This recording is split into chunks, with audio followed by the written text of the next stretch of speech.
والصلاة والسلام على عباده الذين اصطفى خصوصا على أفضلهم خاتم النبي محمد الأمين وعلى آله وصحبه أجمعين وبعد. We begin with Allah's blessed name. We praise Him and we glorify Him as He ought to be praised and glorified. And we pray for peace and for blessings on all His noble messengers. On our father Adam, on our father Abraham, and on Moses, and on Jesus, and on His mother, the Blessed Virgin Mary, and on the last of them all, the Blessed Prophet Muhammad, sallallahu ta'ala alayhi wa sallam. Brother Chairman, fondly known as General Siraj, Brother Chairman, Brother President and members of the IPSI, brothers and sisters here in Penang, Assalamu alaikum wa rahmatullahi wa barakatuh. Our chairman is a young man. He knows only about 12 years of my visits to Penang. But my first visit was actually 21 years ago. And I've been coming regularly for the last 21 years. Well, I was here 5 years ago, in 2007. And we thank Allah, who in His kindness has made it possible for us to come back to you here in Penang one more time. Tonight's topic is connected with tomorrow night's topic. In tonight's topic, we bring political and economic analysis to bear on the subject. But in tomorrow night's lecture, we give you more of the, it's a big word, eschatological. Eschatology is simply what every Muslim knows, ilmu akhirul zaman. The subject, the study of the end times. In English, this big word, eschatology. So tomorrow night, we look at the Quran and Akhirul Zaman. Tonight, we look at an Islamic view of the current Arab uprisings. And we want to make a distinction at the very beginning between a demonstration, you have here in Malaysia, demonstrations, and an uprising, as you had in Tunisia, you had in Egypt, as you had in bringing down the Soviet Union, and then the last term would be an insurrection, an armed insurrection, as you had in Libya, and you now have in Syria.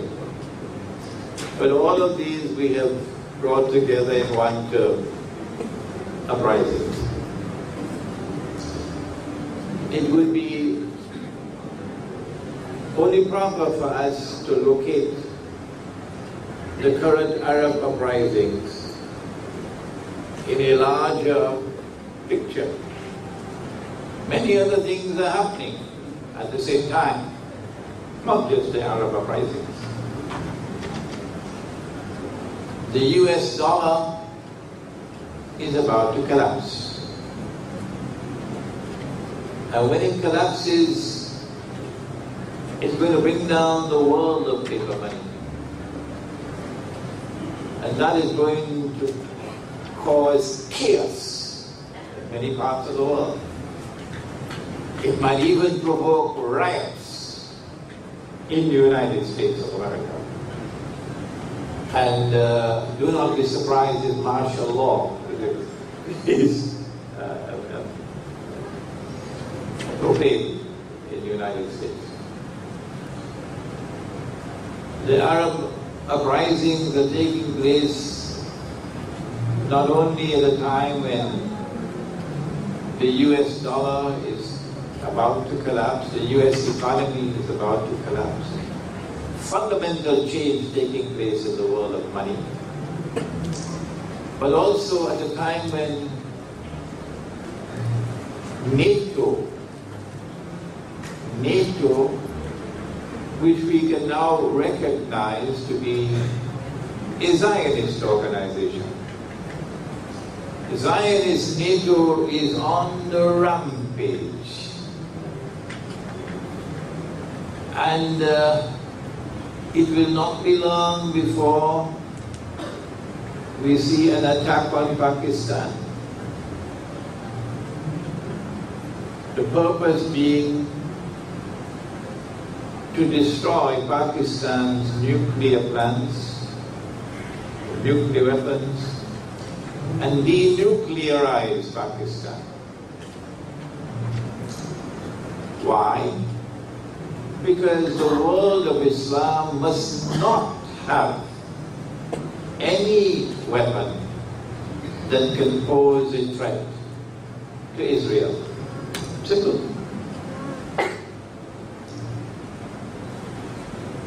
We are also located at a time when an attack on Iran is imminent. Iran is not an Arab country. We are located at a moment in time when, if an attack on Iran is launched, it will not be too difficult for us to understand that it will eventually, almost certainly, lead to nuclear war. And this would not be nuclear war with one or two nuclear weapons exploding.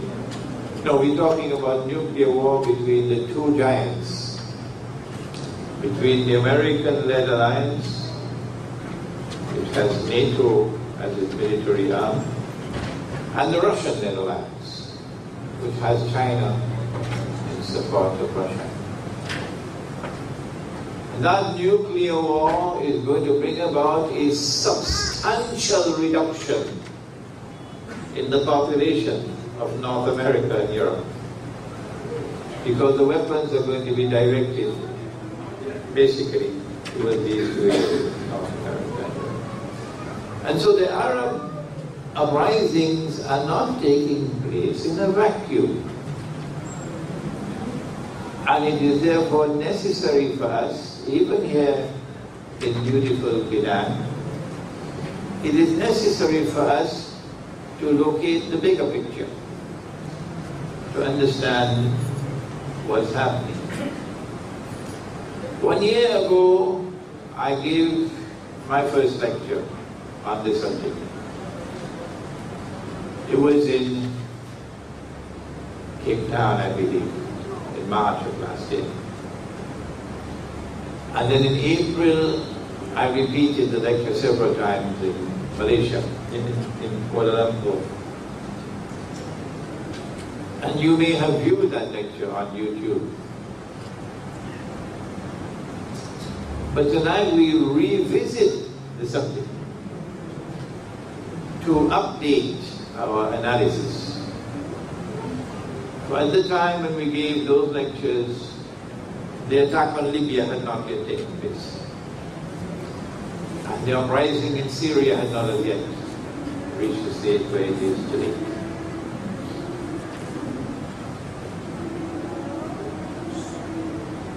And so tonight let us look to see whether we can understand whether these uprisings are taking place by chance or by design. And if by design, for what purpose and for what end? It was in 2002, Brother Chairman, when you were a young man, I gave a lecture in Sydney, Australia, entitled Beyond September 11th, What Does the Future Hold for the World of Islam? And that lecture, 10 years later, suddenly made me a famous man. Because in that lecture, in 2002, I was anticipating an attack on Iraq, which is about to be launched. It was in fact launched in 2003. And I thought that once the attack on Iraq takes place, it's going to create uprisings in the Arab world. And the pro-American dictators and their regimes, they will fall with a domino effect. That Al Jazeera was going to play a very significant role in allowing these uprisings to become successful. And that I made the comment that I believe Jordan will be the first to fall. And I said King Abdullah probably already had his suitcases packed. Those of you who listened to that lecture. Of course I was wrong. It didn't come in 2004. It came 10 years later, or 6 years later. And Jordan did not fall. The first was Tunisia. But in that lecture I said the reason why Israel will be smiling when all of these Arab uprisings take place and all of these pro-American dictators fall is because in their wake will come Islamic governments, so-called Islamic governments. And when these so-called Islamic governments come to power, particularly in Egypt, they are going to have to support the Palestinian people. They're going to have to support Gaza. And Israel will then have an opportunity to cry terrorism. That the wall of Islam is rising. And Israel is going to get its throat cut. That Islam poses a menace to mankind and to the state of Israel. And that all the media around the world are going to be beating the drums, warning mankind. Muslims want to take over the world. And Israel will then get what is known as casus belli, a justification for waging a big war. That part of the analysis was very correct. That was very correct. The one about Jordan was a mistake. The timing was a mistake. But the general analysis was correct. And that lecture made me a very famous man. People wonder how Sheikh Ibrahim Hussein was able to see since 2002 that this is going to happen now. It's a pity.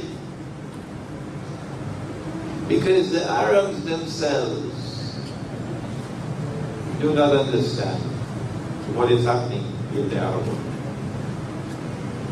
The Islamic movements themselves in the Arab world, the Ikhwan al-Muslimun in Egypt, the Islamic Party in Tunisia, the Salafis who are in the political process, they themselves do not understand what is happening in the Arab world.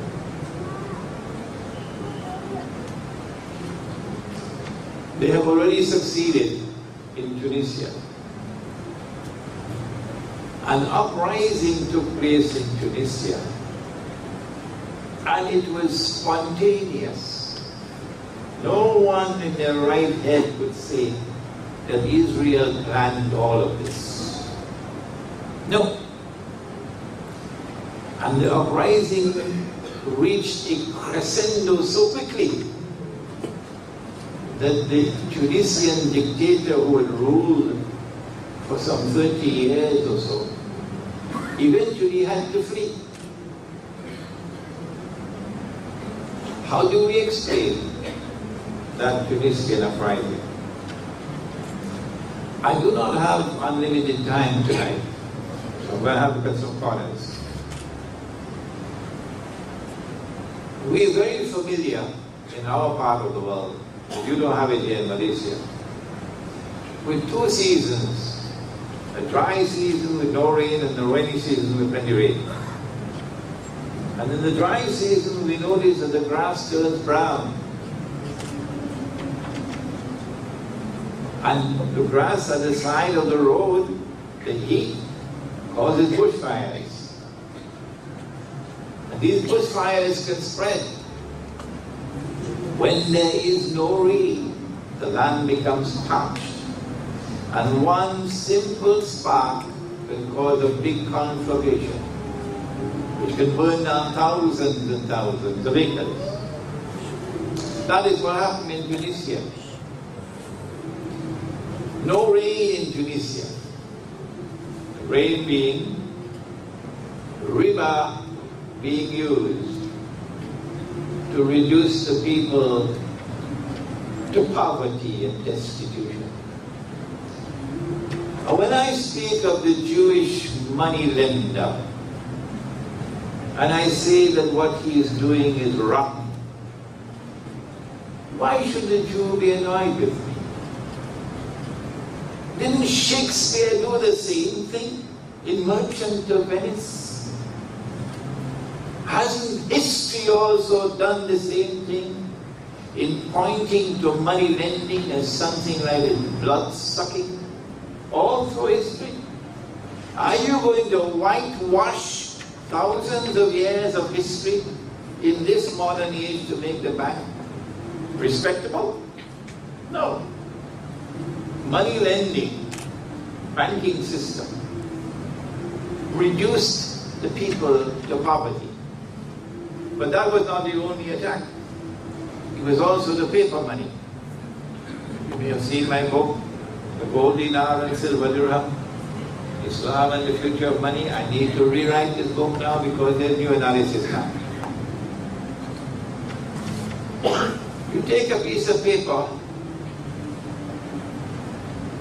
and you print a picture and you put a number on it and you give to that piece of paper an entirely fictitious value. And then you get the world to demand that paper by making a deal with Saudi Arabia and OPEC that nobody can buy oil, which is the largest commodity sold in the world market. Nobody can buy oil without this paper. So you guarantee that the paper will be in demand. You created wealth out of nothing.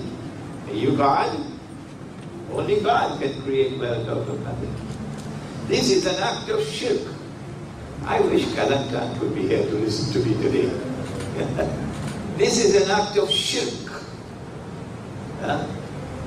And this paper money was used and is still being used to reduce the people to abject poverty and destitution. And those who don't understand that subject, they have homework to do. And that includes the world of Islamic scholarship. You can't get one mufti, or one alim, or one scholar of Islam strutting around the world and lecturing, but they cannot ever speak the truth and say this is bogus, this is fraudulent, this is haram. Wait until you're in the grave and then you remember me. And so Tunisia has no rain, it's dry, it's parched because of riba. And on top of that, you ensure that the governments which rule over the Muslims are governments that oppress them. If you were seen going to the masjid in Tunisia, you could be arrested. Tunisia, writing to me to tell me that. When that oppression reached a level of saturation, then one little spark can cause a conflagration. That's what happened in Tunisia. They planned it and they knew it could happen. And it did happen. The same thing happened in Egypt. Egypt today has been reduced to abject poverty and destitution, the masses. While some Egyptians are riding on the gravy train, oh yes, living the good life, the Egyptian masses are in poverty and destitution because of riba. And yet the world of Islamic scholarship cannot recognize and would not stand up and wage a jihad against riba.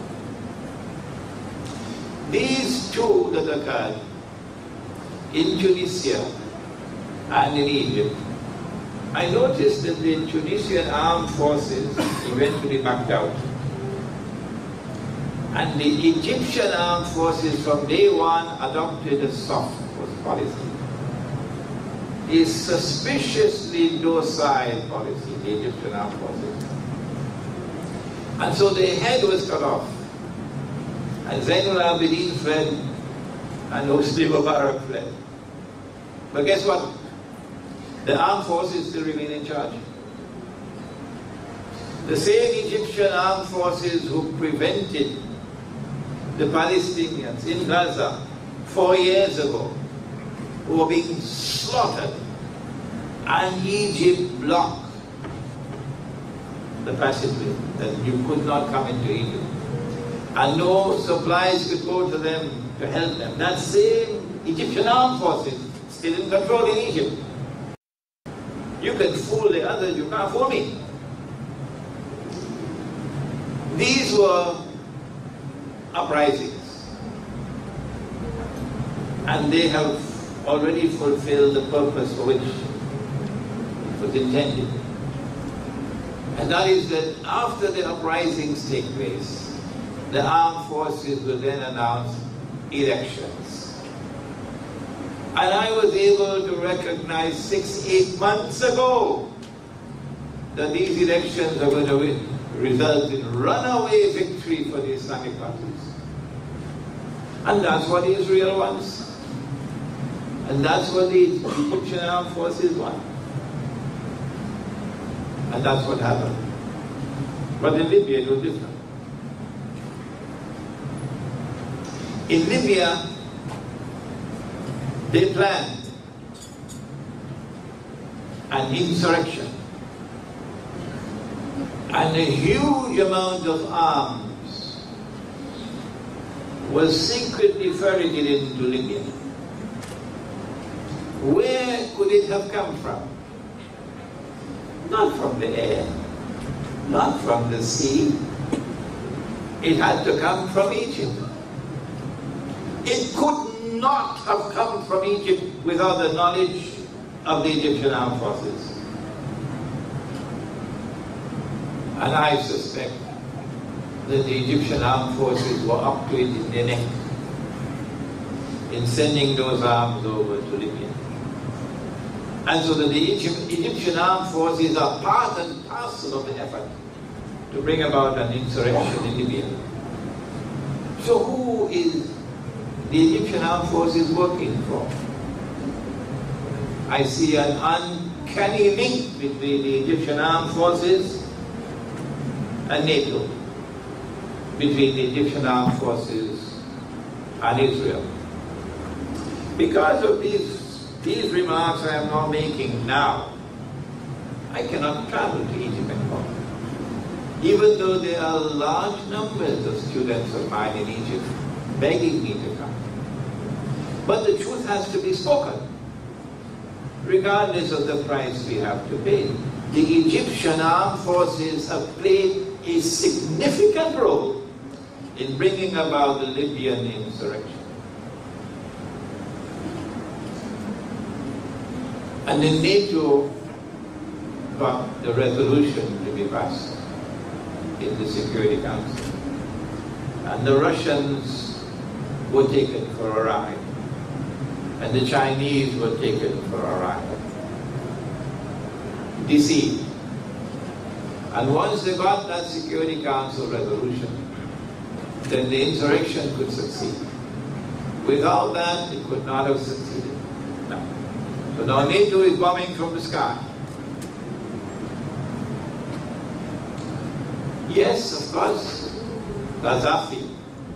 Now we are told he's such a big dictator. And we cannot tolerate anymore this dictatorship. The oppression in Libya is so great. And Libya under Gaddafi was a better place to live than the Libya today. Yeah. I have not come here to speak, to defend Gaddafi. I found him acting like a clown sometimes, with women as his bodyguards, with a green book. But the fact is that what they did in Libya was shameless. To bring down the Libyan government and the manner in which they did it. They waited until it was Ramadan. They waited until it was the time of breaking the fast. And at that time, even the soldiers will put down their guns to go and break the fast.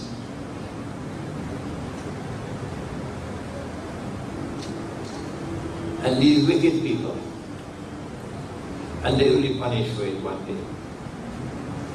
Then emerged out of hiding from where they were and started shooting indiscriminately people who were about to break the fast, creating panic in Tripoli. Is this the way Muslims behave? Or is this the way dogs behave? Even a dog has a greater moral sense than this. You're a Muslim and you choose a moment when the people are breaking the fast to go and kill 1,200 people in Tripoli, create panic in Tripoli, and use that with NATO firing from above to eventually take the city of Tripoli. That's how we do that. Shame on them. Shame on them. Shame on them. I responded to what they did in Libya by quoting the Quran. And I have to take a little time to quote this verse tonight, although it belongs to tomorrow night as well. And those of you who are Muslims, I want you to listen carefully to this verse of the Quran. You know, Allah subhanahu wa ta'ala has taught us a lesson at the beginning of the Quran, how to study the Quran. He says he ordered the angels to bow down to Adam alayhi salam. And they all bowed down, they all prostrated, except Iblis, Satan. If we take this verse by itself in isolation, using the wrong methodology, then Iblis had to be an angel. Oh yeah, because the order was given to the angels. But that's the wrong methodology. You do not ever study a verse in isolation. When we go to the rest of the Quran, we find out Iblis is not an angel. That's wrong. Several verses of the Quran must be brought to bear on this subject. Similarly with this verse of the Quran, of Surah Al-Ma'idah, بَعْدَ أُعُوذُ بِاللَّهِ مِنَ الشَّيْطَانِ الرَّجِيمِ. And the Libyan Islamic movement who were true, Gaddafi, didn't know about this verse of the Quran. Ya ayyuhal ladhina amanu, O you who have faith in Allah, the one God, the God of Abraham, alayhi salam. La tattakhidhu al-yahuda wal-nasara awliya. Do not take the Jews and do not take the Christians as your friends and allies. Is Allah speaking about all Jews and all Christians. The lazy man's methodology would lead you to that conclusion. But if you use the proper methodology, no.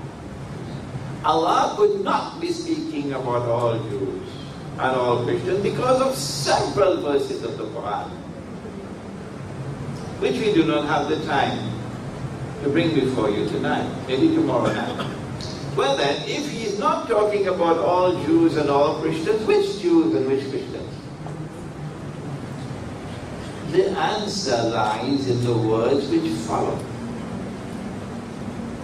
But for 1400 years, Islamic scholarship could not understand it, because events had not as yet unfolded. Which Jews and which Christians? The answer is there. بَعَدُهُمْ أَوْلِيَاءُ بَعْضٍ. Allah is saying, do not take such Jews and do not take such Christians as your friends and allies, who themselves are friends and allies of each other. In other words, the Quran is anticipating an event which is still to occur. That there would be a mysterious reconciliation between part of the Christian world and part of the Jewish world. And then a Jewish-Christian, a Judeo-Christian friendship and alliance will emerge. When that happens, Allah says you are prohibited from being their friends and allies. Allah is not speaking about your Christian neighbor who lives next to you here in Penang. And when you run short of sugar, you ask your Christian neighbor for some sugar. No. Nor is he talking about your Jewish neighbor. He's talking about the Judeo-Christian alliance. And that alliance has now emerged. Today we recognize it as the Zionist Judeo-Christian alliance, which has NATO as its military arm. If you become their friends and allies, as they did in Libya, what is the price that you will pay? If you become their friends and allies, as you are doing now in Syria, what is the price that you will pay? The Quran answers, وَمَنْ يَتَوَلَّهُ مِنْكُمْ فَإِنَّهُ مِنْهُمْ. Whosoever from amongst you turn to them with friendship and alliance, as you did in Libya, as you're now doing in Syria, as the Turkish government has done, you've lost your Islam. You've got a surprise waiting for you when you go in the grave. I hope the Turkish Prime Minister hears that. You've got a surprise waiting for you when you go in your grave. Allah warns you, وَلَا تَمُوتُنَّ إِلَّا وَأَنْتُمْ مُسْلِمُونَ. Do not allow death to overtake you while you are not yet in the state of Islam, submission to the one God. You lost your Islam. وَمَنْ يَتَوَلَّهُ مِنْكُمْ فَإِنَّهُ مِنْهُمْ. Whosoever from amongst you turn to them, you now belong to them, said Allah. You no longer belong to us. You've lost your Islam. إِنَّ اللَّهَ لَا يَهْدِي الْقَوْمَ الظَّالِمِينَ. Surely Allah does not provide guidance for a people who have as their trademark oppression and wickedness. And this is what happened in Libya. Why did they want this insurrection in Libya? Answer: of course it's the oil. Of course it's the oil. But that's not the whole story. It's more than that. Of course it's because they want to rule the whole world. Oh yes. We're not dreaming when we say that. And thank Allah that Mr. Putin in Russia understands that now. And thank Allah that the Chinese government now understands that these fellows want to rule the whole world, including China and including Russia. The Chinese in Singapore may bend their knee to Israel, but China will not do that. The Chinese in Singapore will bend their knees and kiss Israel, but China will not do that. Tell that to Singapore for me. China will not do that. And Russia will not do that. Of course they want to rule the world. And they want to show their capacity by taking down the Libyan government. And so Libya is now a NATO state. NATO is not going to leave Libya. But there's another reason, which belongs to eschatology. You see, the Quran tells us, somebody rewrote the Bible and made some changes in it. And because of those changes, we now have nuclear war coming up, with millions and millions going to die. They wrote that the Holy Land extends from the river of Egypt to the river Euphrates. That's false. That is false.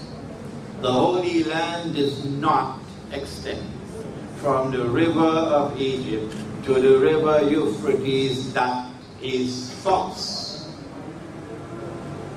But it's there in the Bible. When you read Jerusalem in the Quran,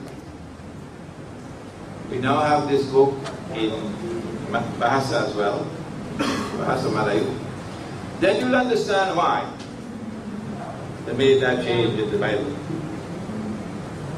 And because that change is there, those who want to rule the world actually want to deliver that rule over the world to Israel.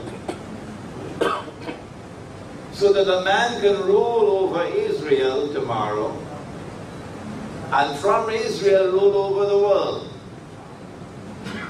And that man will then declare, I am the Messiah, Al-Masih. Prophet Muhammad alayhi salatu wasalam, a man who never went to school, could not read and could not write, never traveled out of Arabia.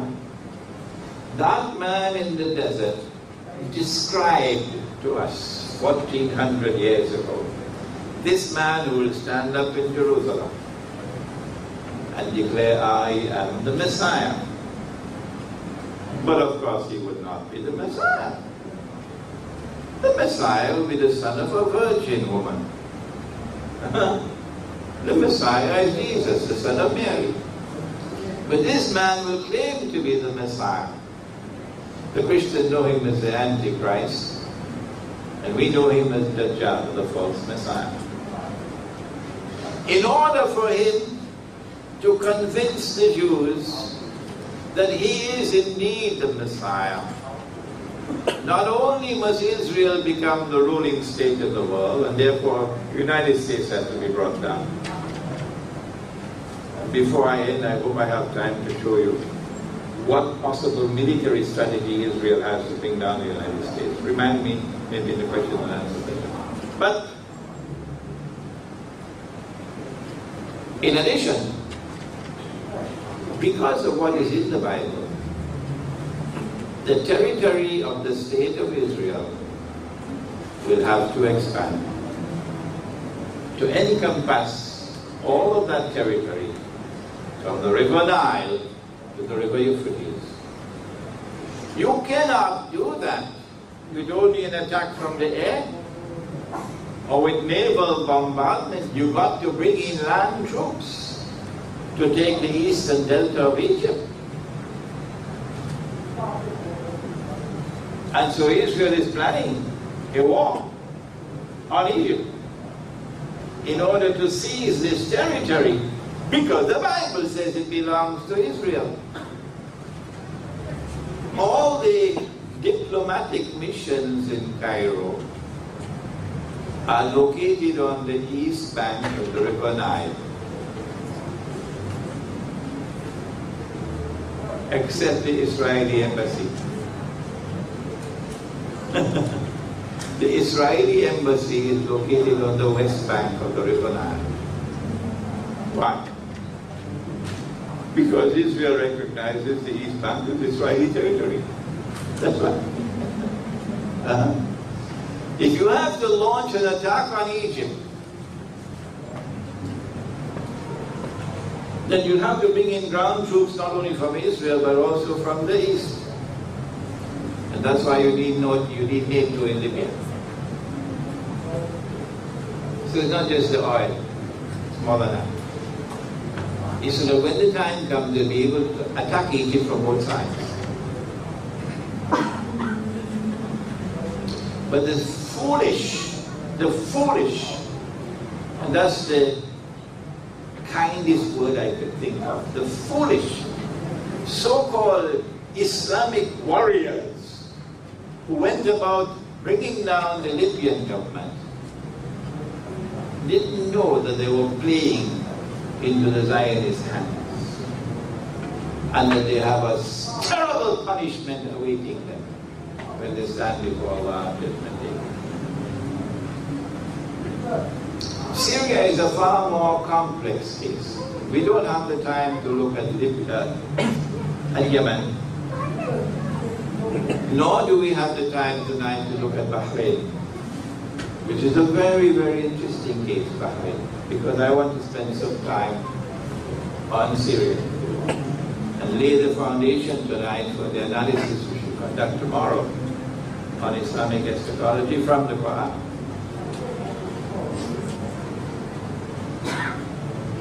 What the Zionists did was, in the wake of the First World War,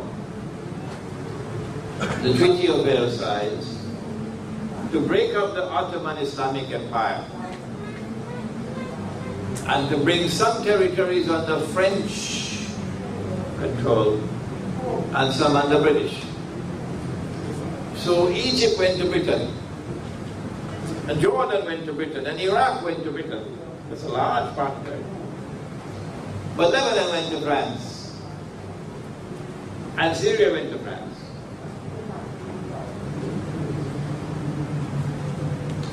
And it was the French government, the French Zionists, who in the 1960s, I believe, brought the Assad family to power.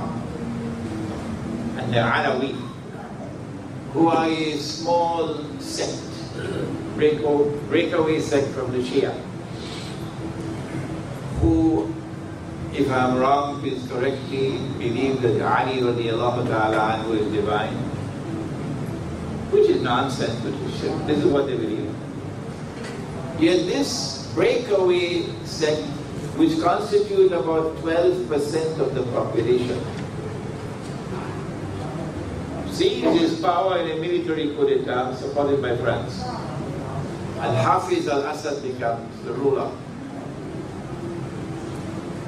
And Hafiz al-Assad imposes upon Syria's Muslims, Sunni Muslims, the same kind of oppression, biting oppression, that was visited upon the people of Tunisia, the people of Egypt, by Hosni Mubarak, by Zainul Abidin. And when the Sunni Muslims of Syria rose up in revolt against Hafiz al-Assad, he slaughtered, I think, 10,000 to 20,000 people in order to maintain his rule. So the Alawi government in Syria lacks moral authority, lacks religious authority, lacks even democratic credentials to rule over Syria. But nobody could remove them. No. Because the Zionists supported them. The Zionists kept them there until it was time when the Zionists no longer needed them to remove them. And so the same kind of insurrection is now taking place in Syria. And we hear the same stories about how Bashar al-Assad is such a dictator. Of course, we know he's a dictator. What's new? Gaddafi was a dictator. Of course we know he's a dictator. What's new? What's new? We don't know all these years. All these years we did. But who kept them there all the time? The Zionists. And so now the insurrection is taking place in Syria. But Russia has learned a lesson. And China has learned a lesson. Syria doesn't have oil. Libya has oil. But Syria has a naval port, which is a Russian naval port. And it is the only naval port that Russia has in the whole Mediterranean, in Syria. So if the Zionists take over Syria, as they have taken over Libya, that's goodbye to Russia as a Mediterranean naval power. You lose your naval power. Not only that, the Zionists believe that the road to Tehran lies through Damascus, because Syria and Iran are firm allies of each other. And if your target is Iran, then it makes sense to get rid of Iran's firm ally in Syria. And that's why the struggle is now being waged. The Turkish armed forces are playing the same role in Syria that the Egyptian armed forces played in Libya. The Turkish armed forces are bringing the weapons into Syria and sending the men, arming them with Zionist weapons and Zionist US dollars. And these foolish, that's the kindest word I can think of, these foolish Ikhwan warriors, not understanding that they're playing into the hands of the Zionists, are waging this do-or-die effort to bring down the regime. Our response is, if you want to bring down a dictator, someone who is oppressing you, someone who has no moral or religious right or even democratic right to rule over you, you have the right to wage a struggle for liberation from oppression. We are not denying you that right. No. Because Allah says in the Quran in Surah Al-Hajj, أُذِنَ لِلَّذِينَ يُقَاتَلُونَ بِأَنَّهُمْ ظُلِمُوا وَإِنَّ اللَّهَ عَلَى نَصْرِهِمْ لَقَدِيرٌ. Allah has given you permission to wage an armed struggle for liberation from oppression. You don't need a Security Council resolution. Allah has given you permission in the Quran, but Allah has prohibited you from friendship and alliance with the Zionists, Judeo-Christian alliance, and they are the ones who are the mastermind behind the insurrection in Syria.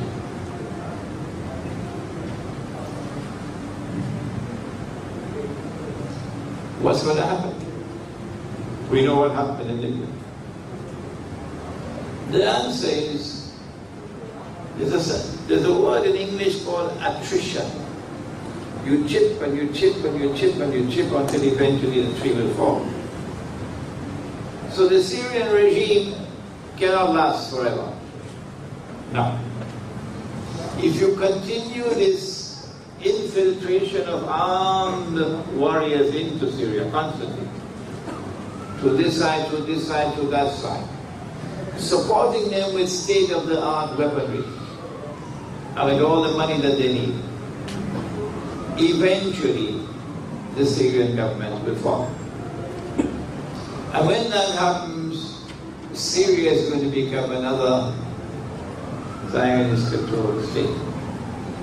And Russia will face a tremendous loss.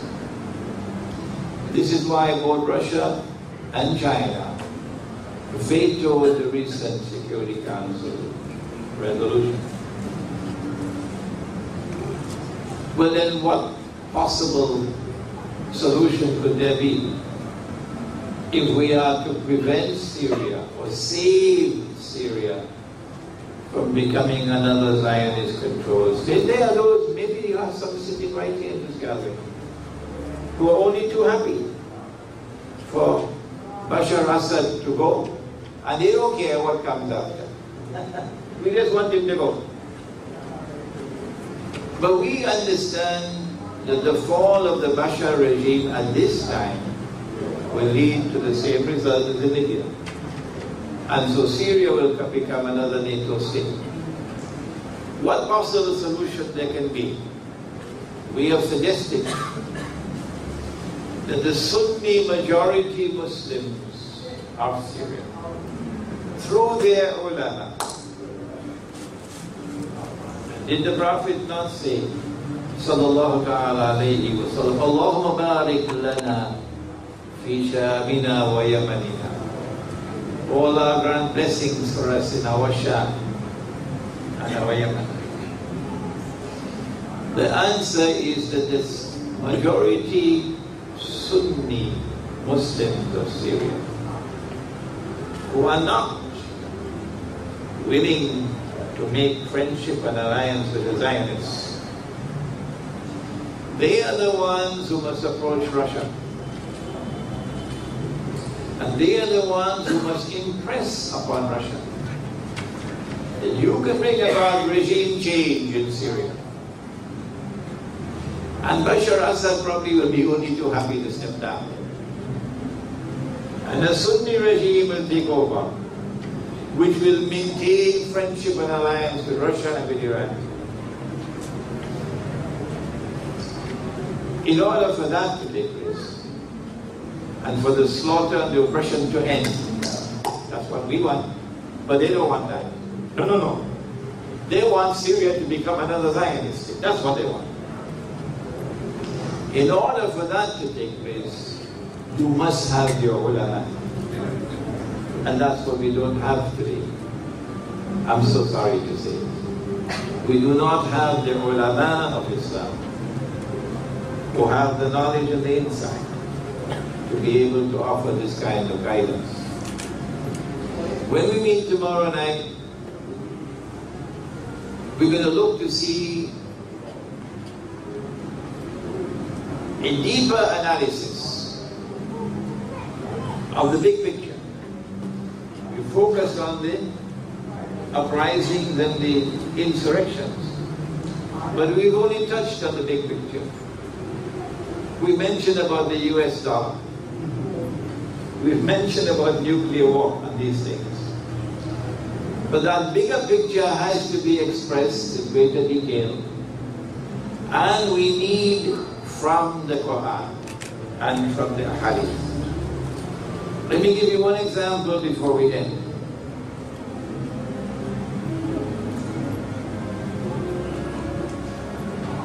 Hadith is in Sahih Bukhari.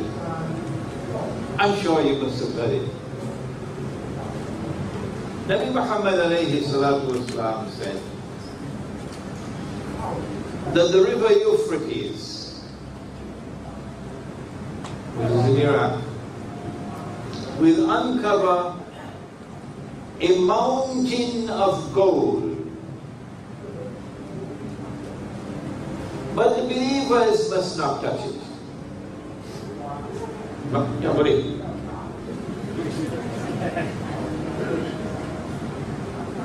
And people will fight over that gold. And 99 out of every 100 will be killed.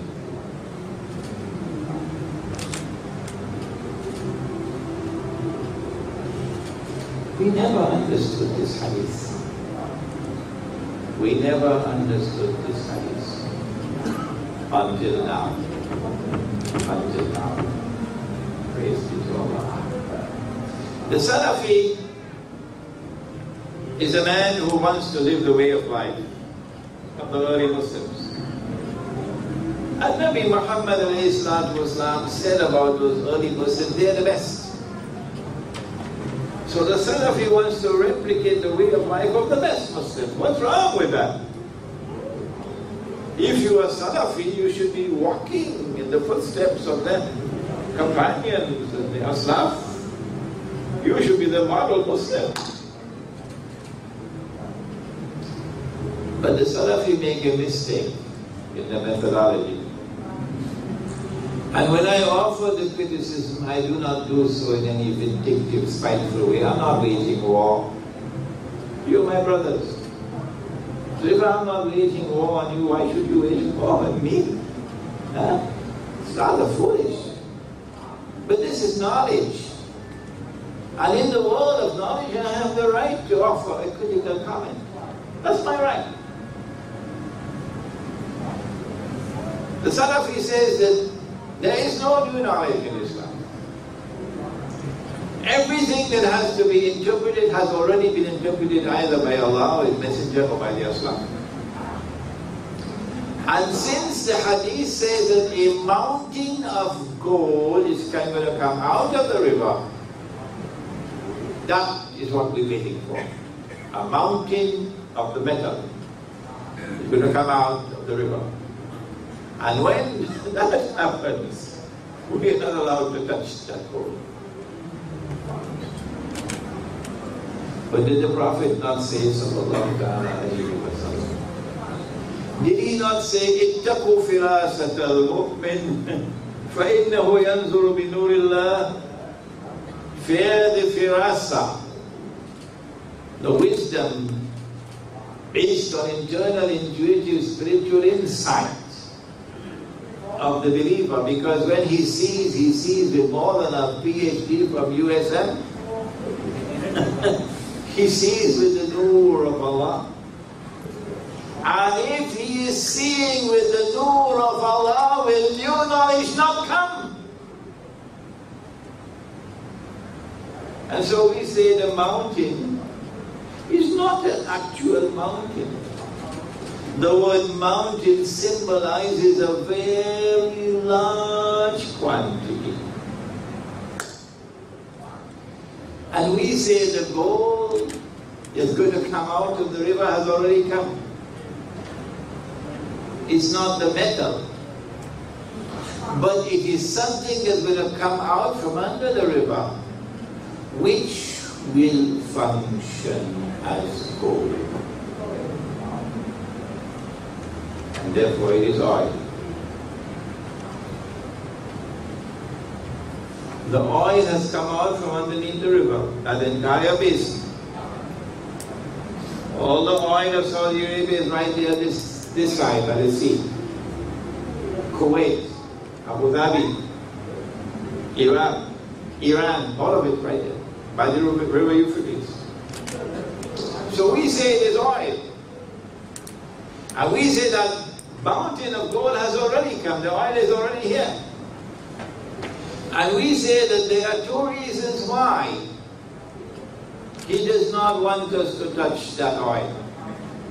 Two reasons. But before we explain the two reasons, He said that people are going to fight over that oil. And 99 out of every 100 will be killed. You don't need a PhD in military science to understand that conventional wars don't kill 99 out of every 100. No. So he's saying that you're going to have something like nuclear war, which kills 99 out of every 100. And so the battle that is now taking place in that region of the world, we can close our eyes and tell you it's going to lead to nuclear warfare because of this hadith. When nuclear warfare takes place, provoked by the Zionists, unleashed by the Zionists, I want to warn the Jews that mankind is going to hate you. The tide is going to turn against you all over the world. When millions and millions and millions are killed because you are unleashing these wars. Now let's go back. Don't touch that gold. One reason why we should not touch that gold has been with us for the last 40 years, but we didn't see it, including me. Including me. The other reason why we should not touch that gold is about to be understood.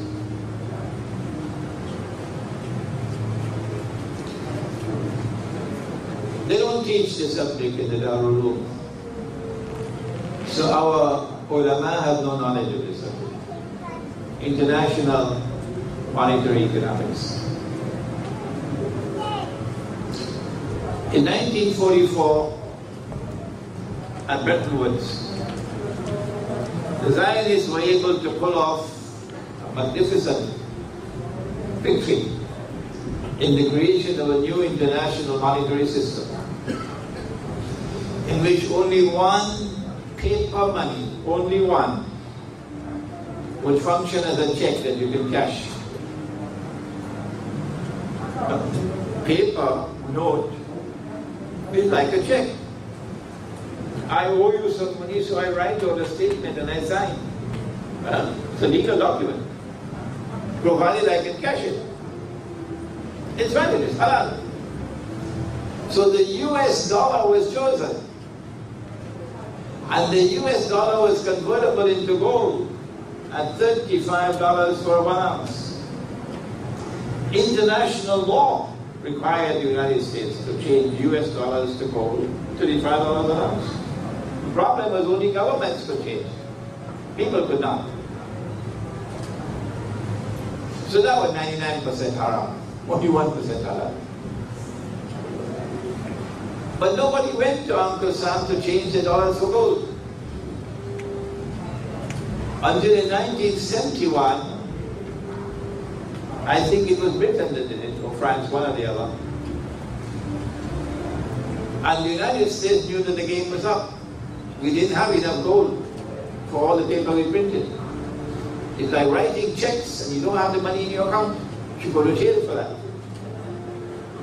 So what the United States did in September 1971, and they have explained this here in Penang in the past, was to repudiate Bretton Woods and the International Monetary Fund. Try it out. The US dollar is no longer convertible into gold. Well, if the US dollar is not convertible into gold, and we printed too many US dollars, so we don't have the gold to back it, what's going to happen? People are going to realize that this paper is very weak, and they will start turning away from it, and the US dollar is going to keep on falling and falling and falling in value like the Bangladeshi taka. So the United States needed something to replace the gold. And guess what they did? After, of course, assassinating King Faisal.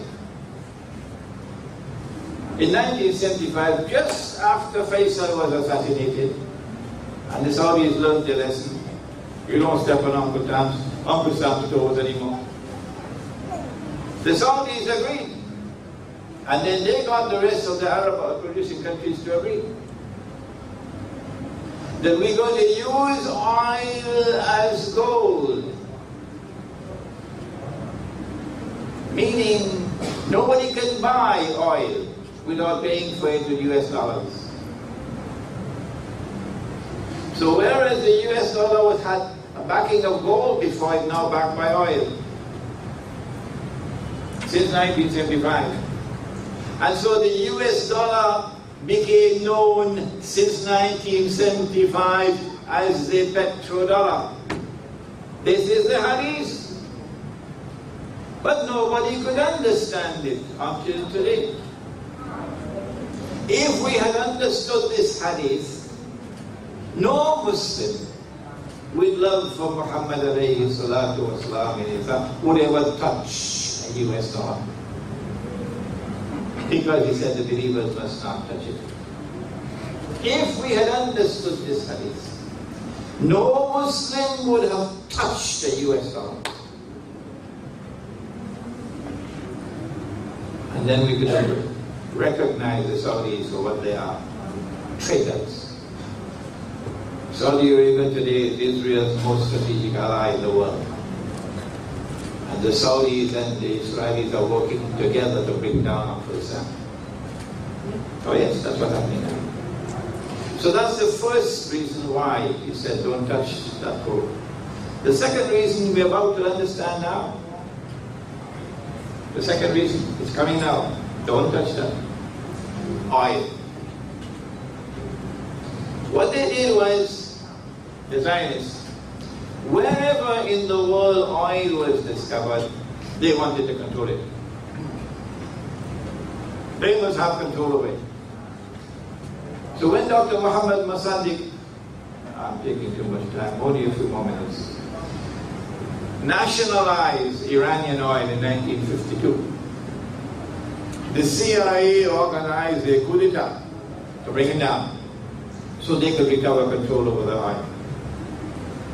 They invaded Iraq to take control of Iraqi oil. They're taking control of Libyan oil. They've always had control over Saudi oil. They want control over Iranian oil. Why do the Zionists want to control all the oil of the world? Why? Why is it it's only a matter of time before Hugo Chavez is taking over in Venezuela? Why? Because when Israel takes over from the United States, the next ruling state of the world, and that's tomorrow's analysis, Israel wants to control all the oil.